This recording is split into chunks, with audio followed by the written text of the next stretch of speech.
Hello friend, সবাই কেমন আছো? আশা করি সবাই ভালো আছো। হ্যাঁ, আমিও ভালো আছি। আজকে চলে আসলাম দুটো পকোড়ার রেসিপি নিয়ে তোমাদের সাথে শেয়ার করতে। এটা হচ্ছে পল্লবীর আবদার ছিল, অনেক দিন ধরে বলছিল, আমিও টাইম পাই না, আর আমরা বাইরের জিনিসটা মানে তেলের জিনিসটা কমই খাই, ওই জন্য ভাবলাম আজকে বাড়িতেই, সানডে ছিল, বাড়িতেও ছিলাম, পল্লবীর আবদারটা পূরণ করি।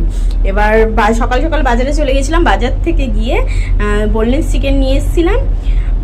বোনলেস চিকেনে ভালো হবে, আর এটার জন্য যেহেতু মেরিনেট করে রাখতে হবে 2 থেকে 3 ঘন্টা, ওই জন্য চিকেনটা ছোটো ছোটো করে কেটে নিয়েছিলাম। আর চিকেন তান্দুরি করব বলে আমি একটা চিকেন গোটা রেখেছিলাম, ওটার মধ্যে একটু দিয়ে নিয়েছিলাম, আর পকোড়ার চিকেনগুলো ছোটো ছোটো করে পিস করে নিয়েছিলাম।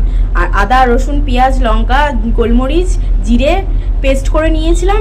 তান্দুরিটার মধ্যে ওই মশলাটা দিয়ে দিয়েছিলাম। তান্দুরিটার মধ্যে শুধু দই দিয়েছিলাম, আর পকোড়াটার মধ্যে আমি দই দিইনি। নুন, লঙ্কার গুঁড়ো, একটু লঙ্কার গুঁড়ো দিয়েছিলাম, একটু কালারের জন্যে হলুদ দিয়েছিলাম আমি, হলুদ দিলে কালারটা আসবে। আর তান্দুরিটার মধ্যেই শুধু দই দিয়েছি মনে করে, আর পকোড়াটার মধ্যে কিন্তু আমি দই দিইনি। এছাড়া একই মশলায় আমার হয়ে গেছে দুটো।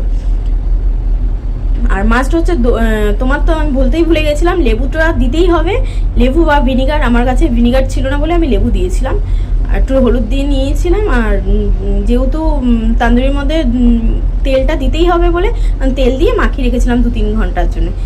আর তান্দুরির মধ্যে কাঁচা তেল দিয়ে মাখিয়ে রাখলে ভাজার সময় তেলটা কম লাগে, আর তান্দুরির মধ্যে কাঁচা তেল দিতেই হয়। এটা আলটা আমি নিভা আঁচে রেখেছিলাম যাতে পকোড়াগুলো আমার না পুড়ে যায়। আর পকোড়া ভাজার সময় নিভা আঁচে রাখলে পকোড়াটা মচমচেও হয়, আর ভিতরেও খুব সফট হয়। যদি জোরে আঁচ রাখি পকোড়াটা আমার পুড়ে যাবে, ভালোভাবে সিদ্ধও হবে না ভিতরে চিকেনটা।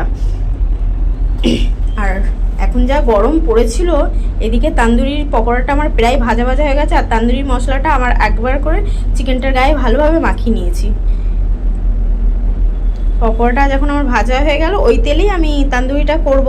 ওই যে কড়াইতে তেলটা আমি কমিয়ে নিয়েছিলাম, পকোড়ার তেল তো একটু বেশি লাগে, তান্দুরির তেলটা একটু কমিয়ে নিয়ে তান্দুরির চিকেনটা দিয়ে দিয়েছি। আর এখানে আমি একটা ভুল করেছিলাম, আমি ফার্স্ট টাইম করছি যেহেতু, একটা ভুল করেছিলাম, চিকেনটার মধ্যে পুরো মশলাটা দিয়ে আমি ভাজতে দিয়েছিলাম, ওই জন্য আমার চিকেনটা আমার ভালোভাবে ভাজা হচ্ছিল না, পুড়ে পুড়ে যাচ্ছিল। আর এটা যেহেতু ওই হালকা জল দিয়ে একটুনি দিয়েছিলাম, যেহেতু চিকেনটা একটু সিদ্ধ ভালোভাবে হয়, তাও চেষ্টা করেছি ফার্স্ট টাইম করার জন্য। আমার তো রেজাল্ট দেখোই সামনে আছে। আর এটার মধ্যে একটু লেবু দিয়ে খেলে খুব ভালোই হয়, আর মোটামুটি বাড়ির সবাই বলেছে ভালো হয়েছে। সামনে দেখো আমার রেজাল্ট সামনে রয়েছে, খেয়ে কি বলবো।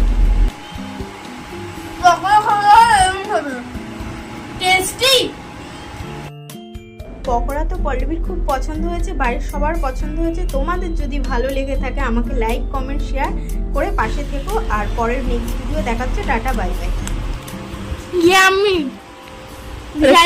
কি খেলি এটা? তান্দুরি।